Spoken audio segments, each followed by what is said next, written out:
We like to stand up. I had one dear soul tell me this week, she said, actually it helps me to exercise, so I like. She said it keeps my back feeling good. So maybe we can find some more blessings to say, right? But we're going to hold our Bibles up. We're going to say a positive confession of faith this morning. Say it with me. This is my Father's word. I have ears to hear, eyes to see, a heart that's receptive. Lord Yeshua, help me today. It's in Messiah's name. Amen. Baruch hu Adonai Hamvorach.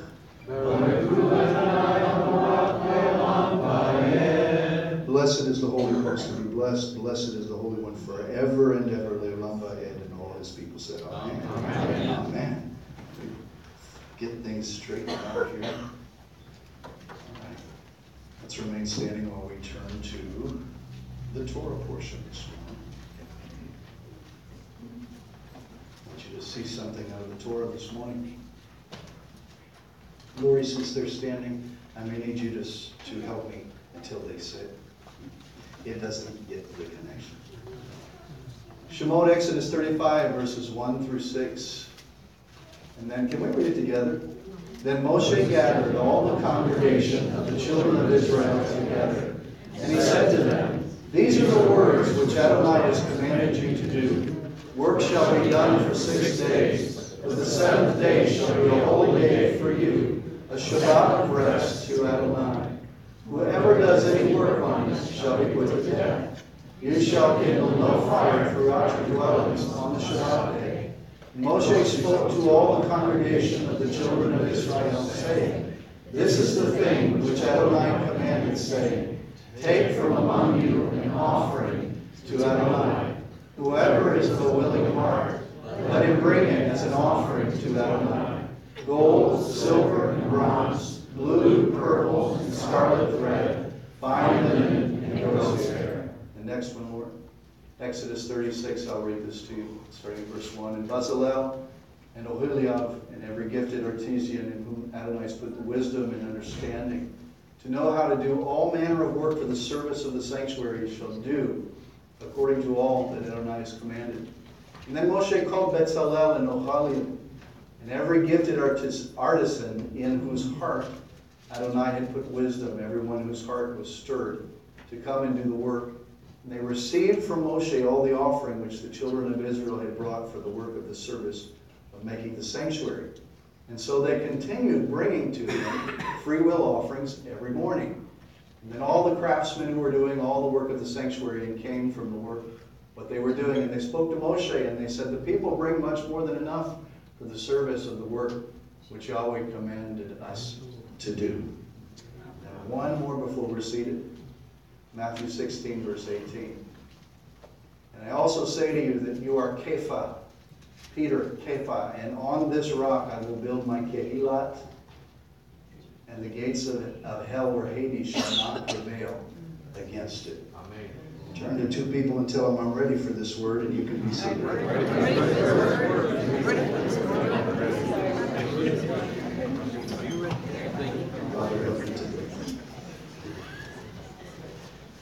As we begin the parashat, and if you're not familiar with the Hebrew, every week there is a parashat, a reading for the week for Jewish people and Messianic Jews. And so we read that. And this week we come back to the place where Moshe and his men are building the sanctuary. They are building it up. And there are those that have a spirit within them to build this up. They're doing it freely. Okay? We have to ask ourselves, did we open up? We just went too long ago that we talked about this building of the sanctuary, and now we're back to the sanctuary again. Interesting. I want us to look at one word that jumped out at me as we began to read this. Ve'akel. Ve'achel. Then Moses assembled. If you'll notice this as we look at that, there is a root word right there. And I want us to look at that word.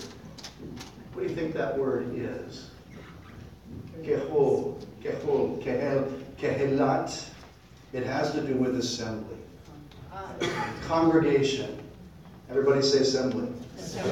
So then Moshe assembled. If we look at this, now this is the root is kahal, but we look at this, and we're going to look at several things connected to this Hebrew word today. So watch this. I tell you, it's going to change your life when you see this. Because I was amazed to find this out. Now, as we look, again, it doesn't seem to be working. Kehilat, kohel, this actually is a word that means to be called out. Everyone say to be called out. To be called out. So kehilat, it's where we talk about, the King James says church, but that is actually a poor translation. Kehilat is those that are called out. Those that hear the kol in Hebrew, the voice. Everyone say voice. Voice. Kol, kehilat, it's all connected to the voice or sound of Adonai. The voice of Yahweh himself who calls people out. How many of you are called out? You know you're called out? Yes. We're called to be a different people. People within Scripture, guys, are called out. We see Abraham, who was called out to start a new thing. He was called out. You see the children of Israel who were called out. That Moshe was called out to be separate, to be different. But then he goes back. And then he calls. And there's another people that are called out. And the Hebrews are called out of Egypt. It's interesting that these people are always called out. Yeshua was called out. The disciples were called out. Say this with me. I'm called out. I'm called out. What does that mean to be called out? It means that you hear his voice. First you have to hear his voice. You hear the voice of the Almighty. And he's telling you, look, you're precious to me. You're set apart. You're different than the rest. How many know that you're different than the rest of the world? You are different than the rest. You ever feel sometimes like you're an alien? I don't mean what years ago there used to be a show with this guy, Martian guy, and he had the alien antennas. Anybody remember that? He looked normal, but folks knew he was an alien. Not an alien like that, but we're called to be different. We're called out because we hear the voice. Once you hear the voice of the Almighty, you will never be the same. Once you hear his voice, and I'm not talking about listen to me, although I'm a mouthpiece, but once you hear his voice, you hear the voice, and he calls you, and you know that you're called. Even the very spiritual DNA of your being changes. Going back to Bereshit or Genesis 1, where everything was hearing the voice, and what was it doing? What does it say? It says that he was, as his voice would go, he would gather things. They would hear the voice, and they would gather together. And many times, and I have to admit this, but many times I used to see it as separation, and he would separate. He would separate the light and the dark. And he said it was good. Everybody say it was good. Good. But notice this. He also calls to congregate. We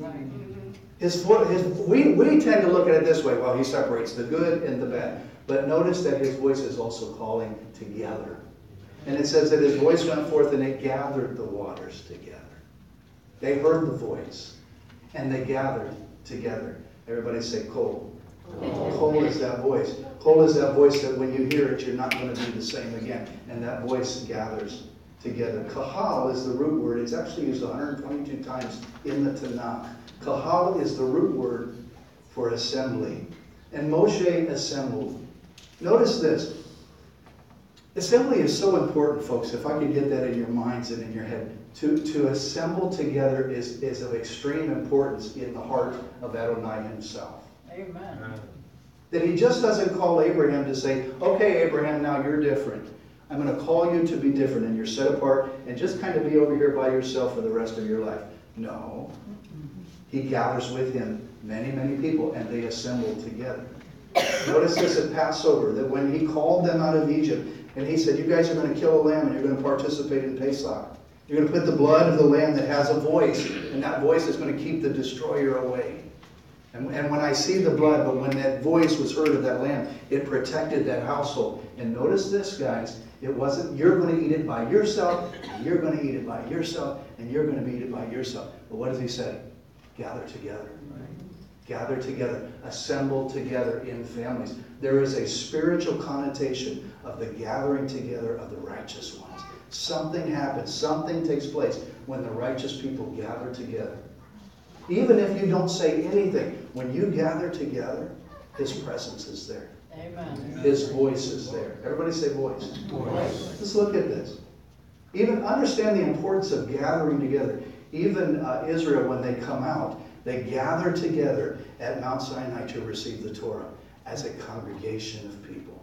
Right. Think about Acts 2, when the Spirit of Messiah was poured out. They gathered together. He didn't say, you go over there and you wait over there. You all gather together. I've heard some teachers say that in the Acts 2, that when they gathered together, it was interesting. You know, realize that when they first gathered together, some teachers teach that there were 500. They started with 500. Got down to 120. Wouldn't you have hated to have been the ones that left? How many know that stayed gathered together received a blessing?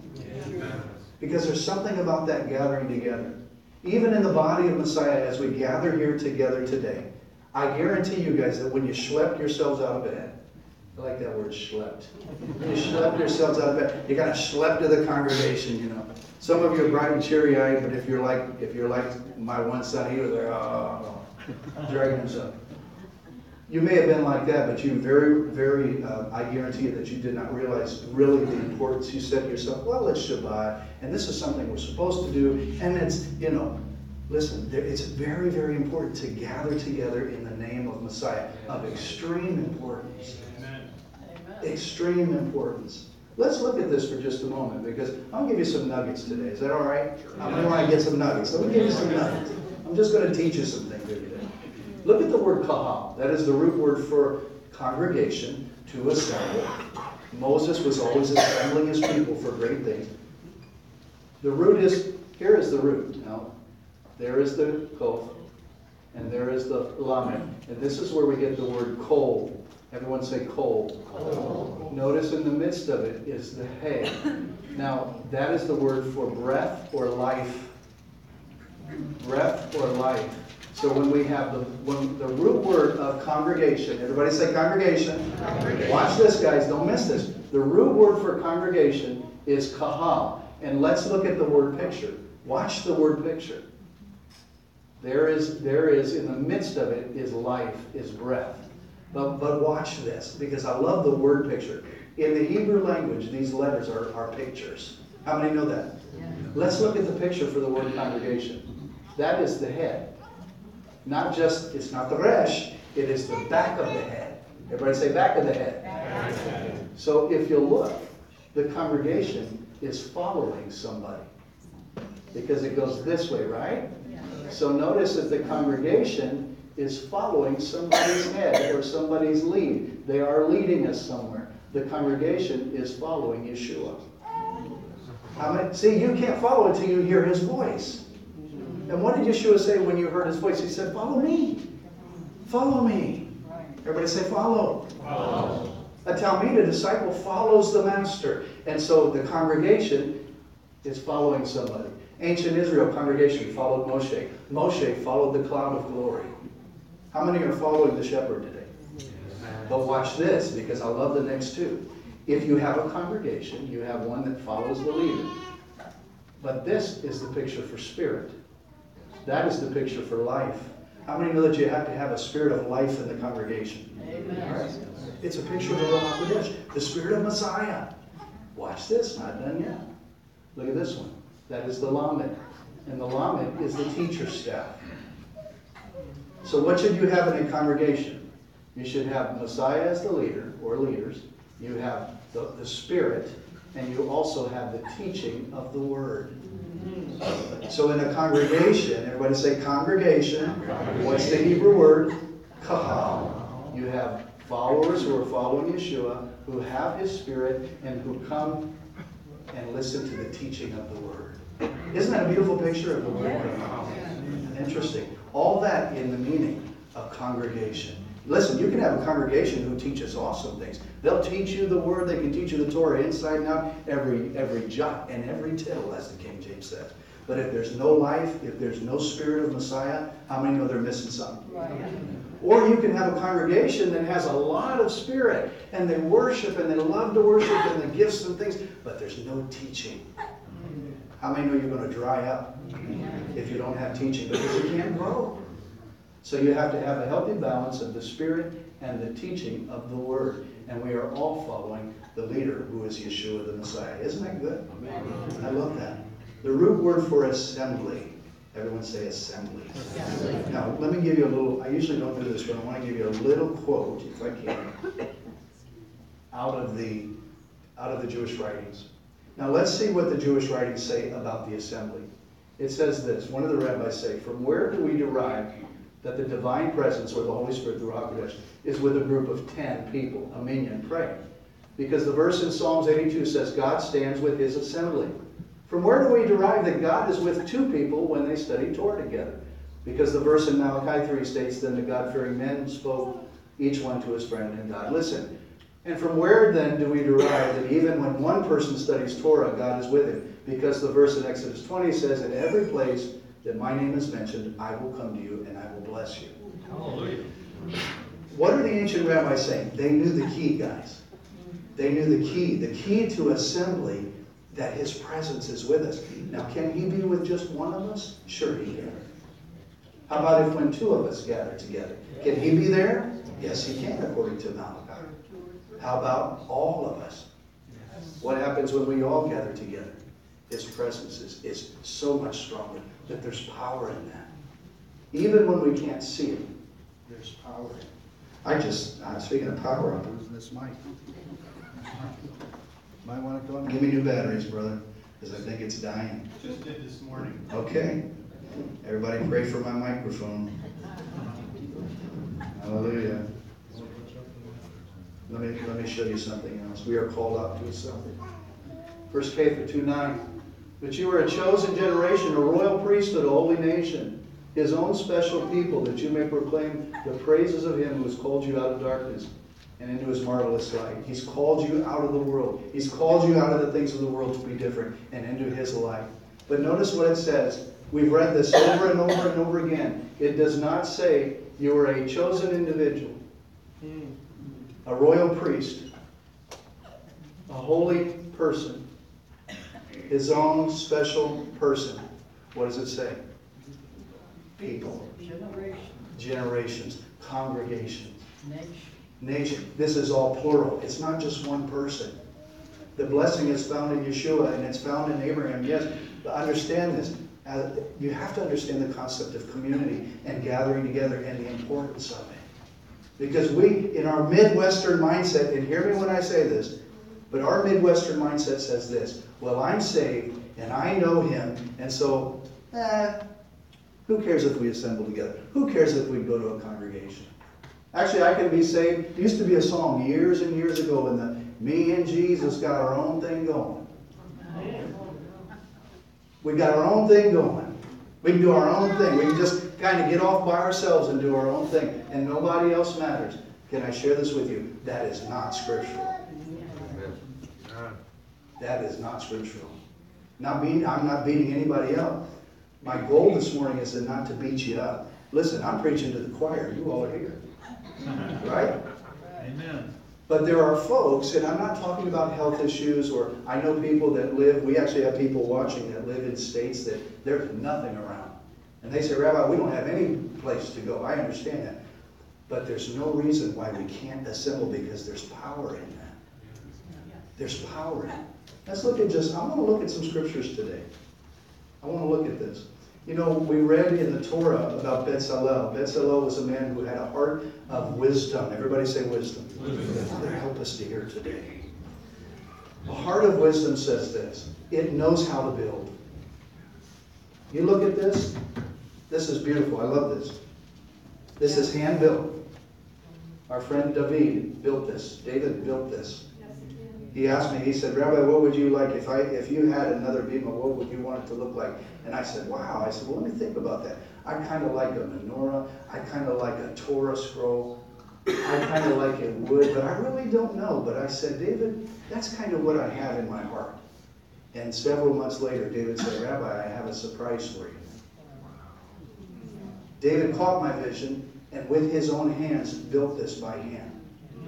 Now, can I share this with you? That was wisdom. He got what I wanted, and then he took, and he knew how to do it all together. Brother, if you'd have asked me to build that, you'd have laughed. Because I don't have the wisdom to build that.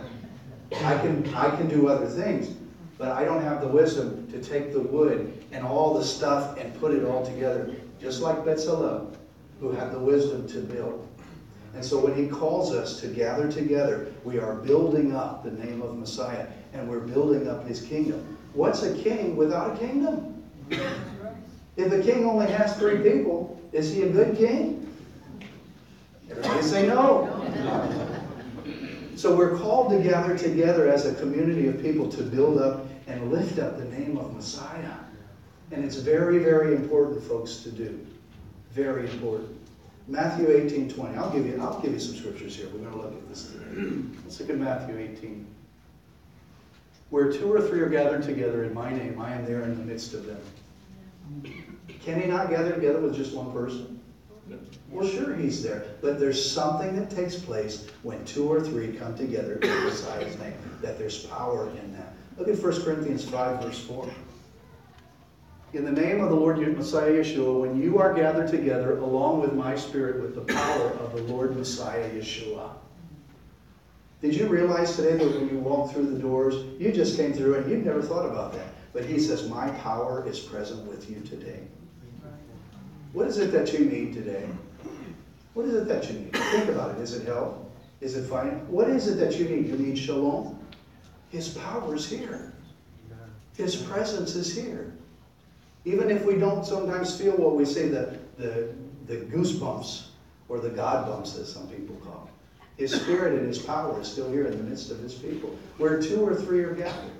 Whether he gives you a sign or doesn't give you a sign, there's power in the midst of his people. Turn to your neighbor and tell him, there's power here today. There's power in the gathering, guys. Look at Hebrews 10:25. Not forsaking the assembling of yourselves together, as is the manner of some, but exhorting one another, and so much more as you see the day approaching. What's he saying? What should you do when you gather? What should we do as a body? Build up. Exalt one another. Lift each other up in Messiah.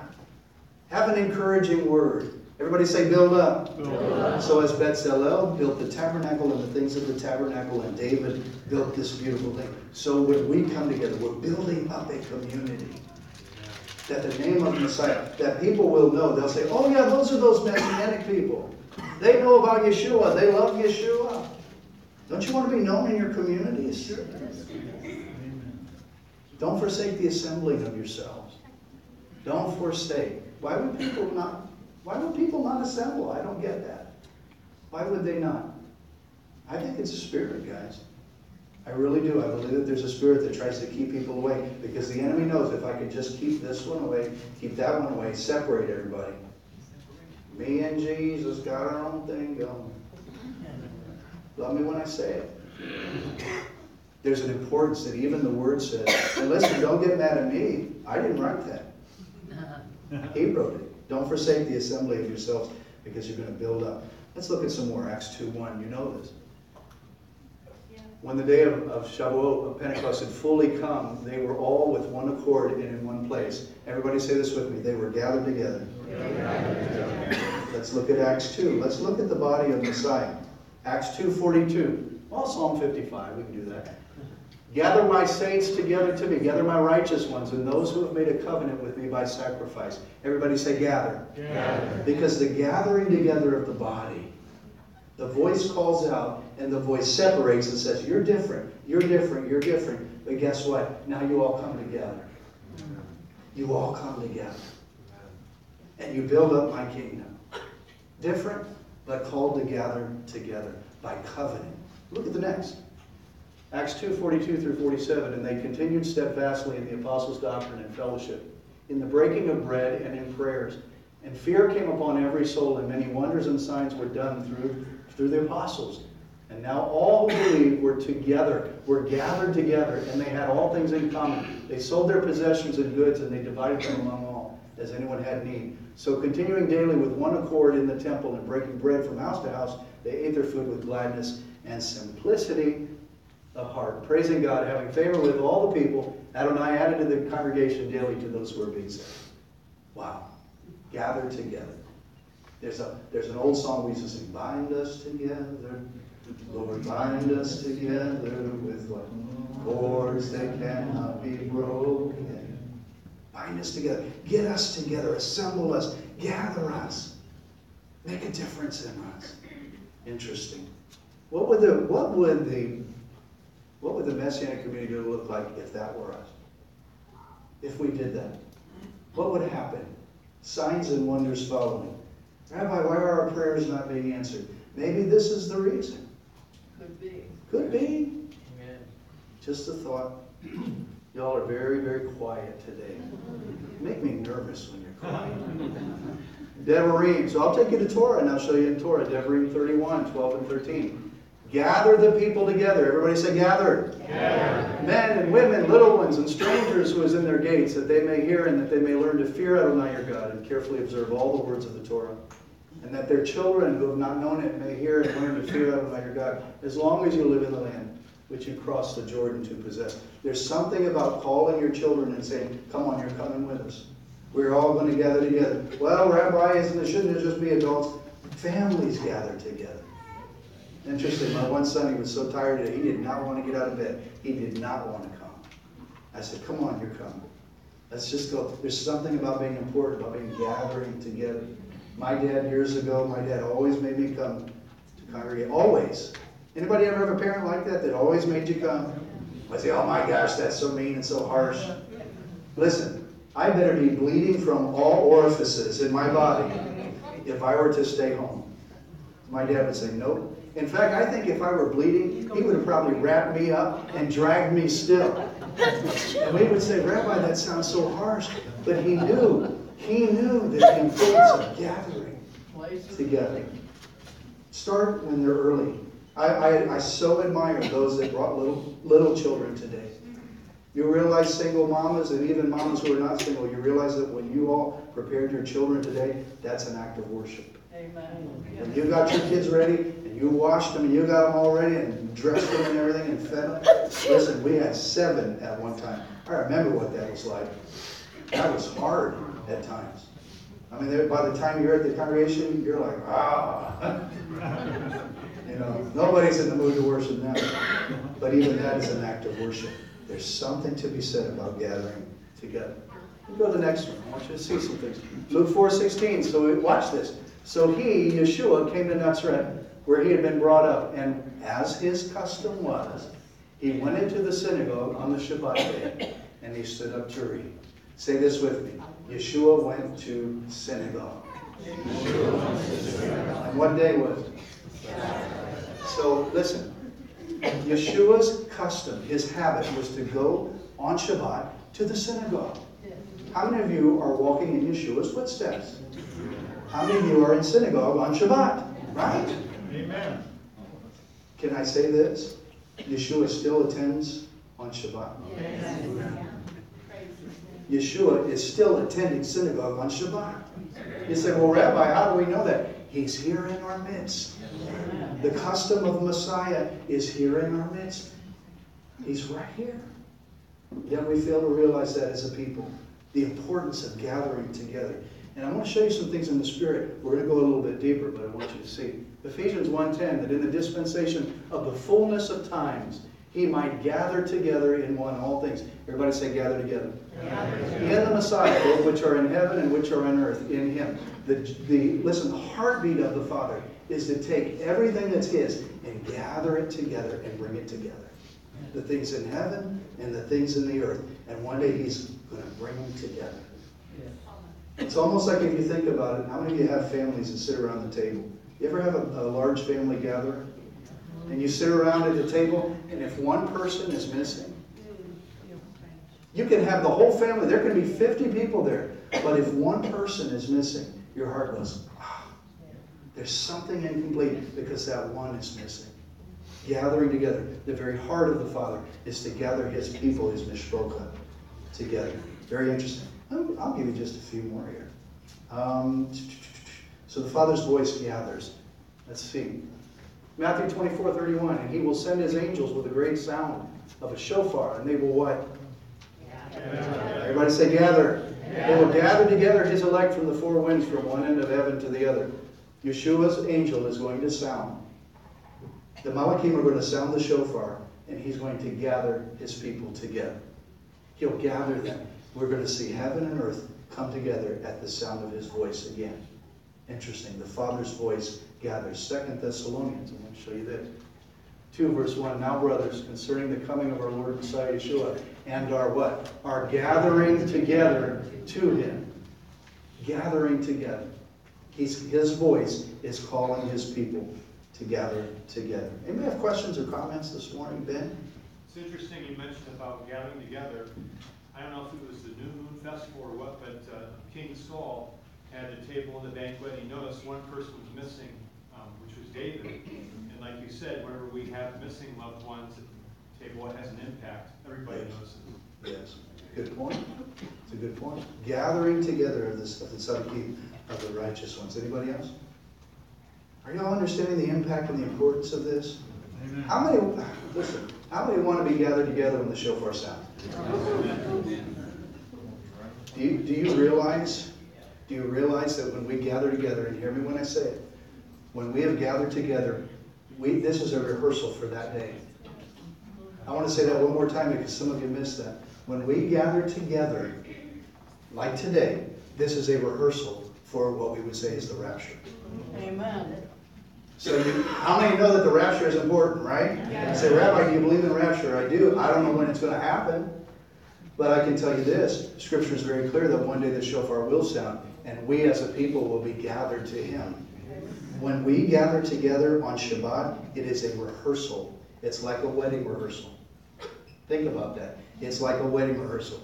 I've done many weddings, and they always have the rehearsals beforehand, because this person has to be here, and this person has to be here, and this person has to be here. But when the day comes, everybody gathers together and they do their part. It's the same way, guys. We are called to gather together. This is a rehearsal day. How many want to make that rapture, right? Then gather together. Turn to your neighbor and say, gather together. How important is that? Believers gather. So what do? Believers gather to what? To build up. What do we do here? We just gather together and look at everybody and go, oh, you look nice today. Hallelujah, I like your shoes. No, we build each other up. That's why we gather together. Let's look at a few of these. Colossians 3:16, let the word of Messiah dwell in you richly, in all wisdom, teaching, admonishing one another in psalms, hymns, spiritual songs, singing with grace in your hearts to Adonai. So notice the word. Everybody say word. Word. The word, the teaching, that is what we saw in the word for congregation. But notice now they are worshiping. And notice the Spirit. So we see the Word and the Spirit together. What are we called to do as a body of believers? Gather together to edify one another. So how do we do that? You want to know how to do that? Read Romans 12. What does Romans 12 tell us? How do we build each other up when we gather together? Gifts. What's your gift? When you prayed in your little, I love those little gatherings of 5 because that's so important that you have one-on-one time with the people around you and say, how can I give you a word to edify you? How many have ever been edified? Sorry guys, they're trying to get me on this. How many have ever been edified by a word from somebody near you, or maybe they laid a hand on you, maybe they didn't know anything about your situation, but they said, you know what, I really feel like, and you go, wow, how'd you know? Admonishing, teaching each other. We gather to teach, we gather to learn. But we also gather to build each other up in our faith. To say, hey, you're awesome, you're doing a good job. I don't know about you, but if I miss 2 weeks, if I miss 2 weeks, everybody's in trouble, right? Yeah. But if we miss as a body of people, how many of you feel kind of, Well, I've after 2 missed weeks? through illness. Yes, and some people do miss Wait through to it. come back here. Yes, it's good to come back because we edify one another and we build each other up. Let's look at another. 1 Corinthians 14:26. How is it then, brothers, that whenever you come together, each of you has a psalm, a teaching, a tongue, a revelation, an interpretation, let all things be done for edification, building the body up. How can we as believers be edified if we don't gather together and we say, well, we're just going to do our own thing, be by ourselves? I don't need that person. I don't need that person. We need each other. I know I'm preaching to the choir today, but we need each other, guys. To be what we're supposed to be, you can't be that by yourself. You need everybody around you Turn to one person and tell them, I need you. I know it's a little bit of a different message, but I'm giving you what he gave me to bring to us. 1 Thessalonians 5:11, therefore comfort each other and edify one another just as you also are doing. How can you comfort or edify if you don't gather? How do you do it? How do you do it? You can't. Can't do it by yourself. You need each other.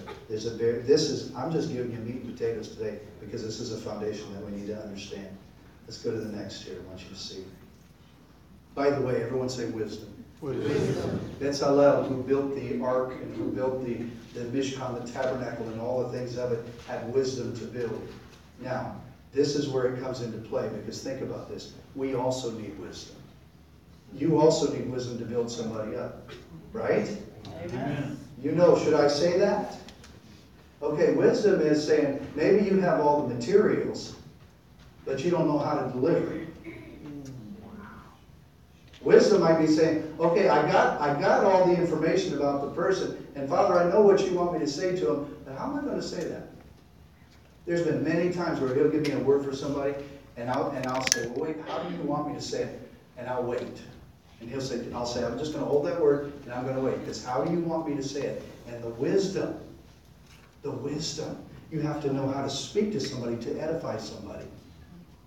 And I want to say that again. You have to know how to talk to people to communicate in edifying them. Because you can hit them with the truth, and you can knock them down. But if you hit them with wisdom and love, you know how to build them up. Just like David with this thing, he knew how to put this together. I wouldn't have known how to do that. He could have handed me the wood and said, here, Rabbi, do it. And I went, ah. And it would have looked terrible. Same thing in a body of Messiah. You have to have wisdom. Know what to do and how to do it. Amen? Amen. You guys with me on this? Right. Amen. Know how to reach people. If you go out and you leave, there's a certain way to tell people about the Messiah. If you don't tell them in the right way and tell them in love, you can wound people. And they'll go, well, I don't want what you got. Because you didn't deliver it the right way. It may have even been true, but you didn't deliver it the right way. You've got to have wisdom. Everyone say wisdom. Wisdom to build. Listen, there is a lot. You have to have wisdom to build a house. Have to. They say that, you know what knowledge is? I love the analogy. You know what knowledge is? Knowledge is understanding that the tomato is a fruit, right? But wisdom is knowing you don't put a tomato in a fruit salad. What would that taste like? Mixing all that together with fruit, you don't do that. See what I'm saying? There's wisdom in building. Everyone say wisdom. Like Messiah is just camping on this, so we're just going to use this for a minute. If you have a family and you want to build up your family, do it with wisdom. Pray for wisdom. Say, Father, give me the wisdom to know what to do and how to do it. Because you may say, I may not even know how to. I got the words, I just don't know how to say it. Wisdom. The timing for it. Yeah. How about, I don't know. I'm just waiting to see what else he gives me. How do we do this? How do we build this up? You want to be successful on your job? Wisdom. Ask and pray and use wisdom to build up. Don't try to do it by yourself. Everyone say wisdom. Wisdom. I'll show you something. A couple more things. Matthew 12. I want you to see something. What's the opposite of gathering? Scattering. Opposite of gathering. Watch this. Messiah's voice goes. He divides. He tells people, okay, you know, the darkness and the light. These are mine. These are not mine. He gathers his together. Watch this. Matthew 12 verse 30. He who is not with me is against me. And he who does not gather with me scatters abroad. What does the adversary do? The adversary will scatter. The adversary's goal is to break up things and scatter things.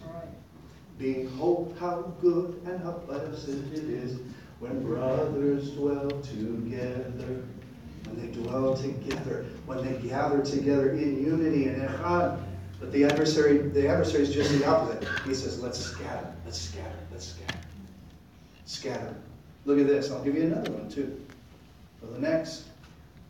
Luke 21, 34 through 36. But take heed to yourselves, lest your hearts be weighed down with carousing and drunkenness and cares of this life, And that the day comes on you unexpectedly. What day? What's he talking about? The gathering day. Notice, what are the people doing? Listen, he's writing to the Kehilat, the called out ones. This is not the world that he's writing to.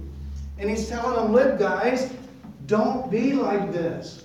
Their hearts, look at their hearts. They're way down with carousing and drunkenness. And we go, well, we are not going to do that. Rabbi, I'm not going to get drunk. I'm not going to carouse. You know, what does that old scripture say? Don't smoke, eat, and chew, and don't run with women who do. We're not going to do that. But we fail to realize this. Look at the next one. Or the cares of this life. The cares. That's where we get it. We're like, oh man, I got this to do, Rabbi. I got that to do. I got that to do. The cares of this life.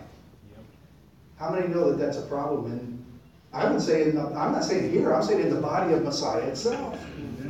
Because people say, what are we going to do? And they get all distracted. That's a whole other issue. For it will come as a snare on all those who dwell on the face of the whole earth. Watch, therefore. Everybody say watch. Watch. And pray always that you may be counted worthy to escape all these things that will come to pass and to stand before the Son of Man. In other words, be in prayer that when he gathers, you're a part of that. Amen? Amen. Listen, that's good news. He's telling you, watch. Don't get weighed down with the things of the world. I'll give you just a few more. Let's go to the next. Back, please. Back, Lori. Matthew 24, 1 through 5. I love this example. Yeshua went out and he departed from the temple. And his disciples came to show him the building of the temple. Now watch this, guys. You talk about a building. This was a beautiful building. So here's the building. And they're saying, look at Yeshua. Look at this beautiful temple that Herod has built. You know, all of this stuff. Watch what he says. Yeshua said, do you not see all these things? But surely I say to you that not one stone shall be left here upon another that shall not be thrown down. Now as he sat on the Mount of Olives, the disciples came to him and they said, tell us when will these things be, and what will be the sign of your coming and the end of the age? Everybody say the end of the age. The end of the age. So what's going to be the sign, Yeshua? What's going to be the sign of the end of the age? And watch what he says. And Yeshua answered, and he said to them, what did he say? Go to the next. Take heed that no one deceives you, for many will come in my name, saying, I am the Messiah, and will deceive many. And it goes on to say, you know what he's saying? You know what he's saying? He's saying that the anti-Messiah is going to come. And what's part of his job is to scatter. Scatter. Scatter. Not gather together, but scatter. I really believe this, guys. If you didn't hear anything of this, hear this today. What's a sign of the end times? Scattering of the believers. Keeping the believers away. Saying don't congregate, don't get together. Why does the enemy not want us to come together as a body? How many have ever been through where you have those days where the enemy did everything to try to stop you from coming to congregation? Anybody have that? You know why? Because he's saying there's power in that. Sure. There's power in that. And if I can just, I'm not talking about once or twice or vacation. I'm talking about people who this is their lifestyle. That they say, we don't really have to go. We can just do our own thing. I think that that's a trick of the adversary. Amen. There's no power in that. And listen, we need the power of the Spirit in this day to overcome. How many know we need the power to overcome? Amen. That's when we gather together as believers and we encourage one another and we lift one another up. Amen? Amen. Yeshua, we opened up with this and I'm getting ready to close with this. Yeshua took his tummy and his disciples to a place called the gates of hell. Now listen, if I were going to start a congregation, I would not take you people to a place called the gates of hell. He takes them to the worst place in Israel. You've been there. You saw it. It's a place where they worshiped demons and they had orgies and they did weird, freaky stuff. And they killed babies and they had black magic and they worshiped these pan gods and all these weird gods. And there was a cave there, right? Yeah. A cave there. And they believed that that cave was an entrance into hell itself. And that was a place where the spirits would come out. And so they worshipped, and the pagans would worship there. The evil, they would worship this stuff. And Yeshua says, hey guys, come with me. I want to take you someplace. Where's Yeshua taking us? To a nice field? To the beach, perhaps? Maybe he's going to feed 10,000 people again. Oh, I can't wait, Gary. Let's see where Yeshua's taking us. And he says, come on, boys, follow me. And he takes them to a place called the gates of hell. He says, see this? And can you imagine what they're thinking? Why did he bring us here? He says, you see this? And every Jewish man in that day knew exactly what that place was about because you didn't get near it. That was the devil's territory. And he said, I love what he says. He says, he brings them here with all this. And he says, who do you guys say I am? Who do you say I am? Now he says, what are people saying about me? Yeshua knew. I love what Coach told us. He said, they named all the powerful prophets. You're Elijah, you're Jeremiah. They didn't say the sad part. These guys are powerful. They say, this is who they say. And then he says, but who do you guys say? In other words, listen to me, please. What's your voice saying? My voice is calling you out. In fact, his voice called them out. And now he's saying, what's your voice saying? Who do you say that I am? I would ask you that today. Who do you say Yeshua is? Yeshua says, they say, well, some say this, some say that. And Cephas speaks up and he says, you are the Mashiach, the Son of the living God. And he says, flesh and blood didn't show you that. He said, my Father showed you that. And he said, upon this rock, Kepha means little stone. Everybody say Peter. It means little stone. But he's not saying on you, Kepha. In other words, you're not going to be the first pope with the fancy hat. He said, on this rock, on the statement of faith that you believe about me, on your voice that you just declared, that statement of faith, I'm going to build my Kehillah, my called out ones. And guess what? Hell is not going to prevail against it. Amen. And we tend to think that hell is like this. The picture is that we're going, oh, we're going to just toe the line. Come here, brother. Come here, stand up real quick. Here we are. We're just going to do like this. We're going to just put our arms together. And let's just protect this body of Messiah. You know, Red Rover, Red Rover. You know? That's not the concept. Stand back up. You know what the concept is? The gates of hell shall not prevail. Run, run, run. That is the concept, is that we will push back. You guys can be have to run back. You have to run back. The concept is this. It's not that we're on like this, don't hurt us. We are coming against the adversary. And guess what? Can I share this with you? We win, guys. Yeah. But we can't win by ourselves. Even your voice, if I can just say it this way, I'm not sure who this is for today. If I can just say it this way, even your voice, when was the last time you thought about your voice? Your voice consists, to get the sound, it has many parts. You have a trachea, you have lungs, you have air, you have a tongue, you have a roof of your mouth, you have teeth, you have there's the larynx, there's these two folds that open and close and make you realize that your voice print is like no other voice print in the history of people. So unique, just like your fingerprint, your voice print. What's your voice saying? What are you saying today about Yeshua? Yeshua says, who do you say I am? What's your voice saying? Who do you say that I am? If you're part of my kingdom and you're called out, you're called together as a congregation. We come together as many people, but one voice, to declare that Yeshua is Lord. Yeshua is Adonai. How many know Yeshua is Adonai? One voice. One voice. What are you going through? Don't try to go through it alone, guys and girls. You need each other. We need each other as believers in the Messiah. Time is too short, folks, to say it's just me and Jesus, me and Yeshua, and we got our own thing going. Time is too short for that. We have to stand together as a body of Messiah and declare with one voice, Yeshua is Lord. Amen? Amen. Stand with me if you will.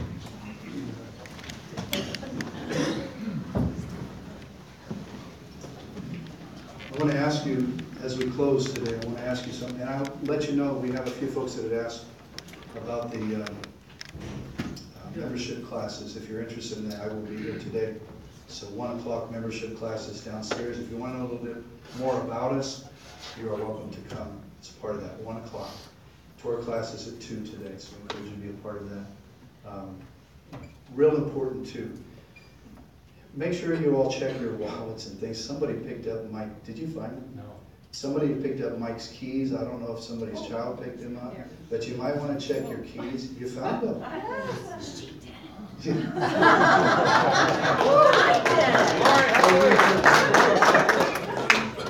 Lying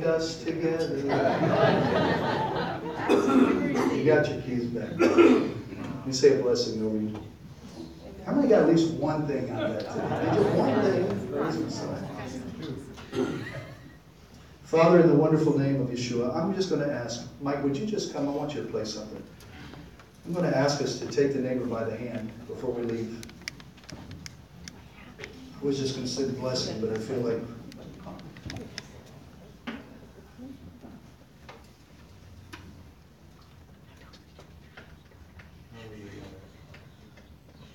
thank you, Father. Father, in the mighty name of Yeshua HaMashiach, we are those that hear your voice. Give us ears to hear, give us eyes to see. Help us to be a people who are serious about you. Father, I ask you, show us. Show us. I pray, Father, that you would remove anything that's spiritual, that's hindering our ears, that's hindering us from hearing. Help us, Father, as a people. I pray that we would hear your voice clearly and that we would prevail in the power of the Ruach HaKodesh, the power of the Spirit. Father, this word was not meant today to beat people up. It's meant to encourage. So, Father, encourage us that as we come together, we build each other up in the faith and face of Yeshua the Messiah. Thank you, Holy One. It's not by might, and it's not by our power. It's by your Spirit. We thank you for that. In Yeshua the Messiah's name. Thank you, Holy One. Thank you, Holy One. Somebody's struggling with joy. You're really struggling with joy. And I feel like if you just raise your hands right now, that he sees that and he's just going to bless you with joy this week. Father, bless those people that are struggling with that joy right now in Yeshua's name. Bless your people, Abba. Let that joy be theirs today as they go forth. Show them you're with them. Show them you're with them. In Yeshua's name. Thank you, Abba. Your joy is our strength. Hashem Yeshua Mashiach. All his people said amen. Amen. Amen. I want to say the blessing over you today, but then we're going to do something a little bit different. If today that spoke to your heart, you say, Rabbi, I need prayer about something. I don't know what it might be, but I'm going to ask, we're going to have our prayer teams to come up and pray for you. So some of you really have some struggles this week. Some of you might just say, Rabbi, I just need to be encouraged. I just need somebody to stand with me about something. We're just going to open up here after the blessing, and you can come. There's no rush. We're not going to chase you out. There's no rush to leave today. It is Shabbat, right? Remember that Yeshua is in our midst today. So what's the breakthrough that you need? Our prayer teams, our prayer folks are going to come up in just a moment, but I want to say the blessing over you.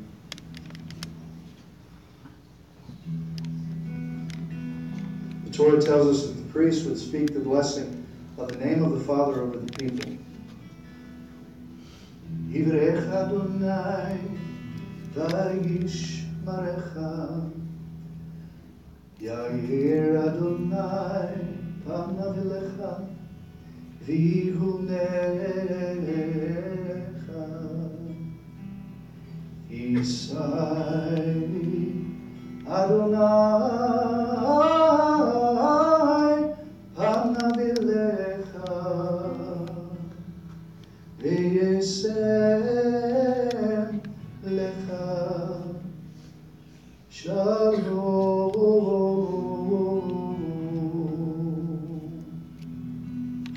May Yahweh bless you and keep you. May Yahweh lift his countenance upon you and be gracious to you.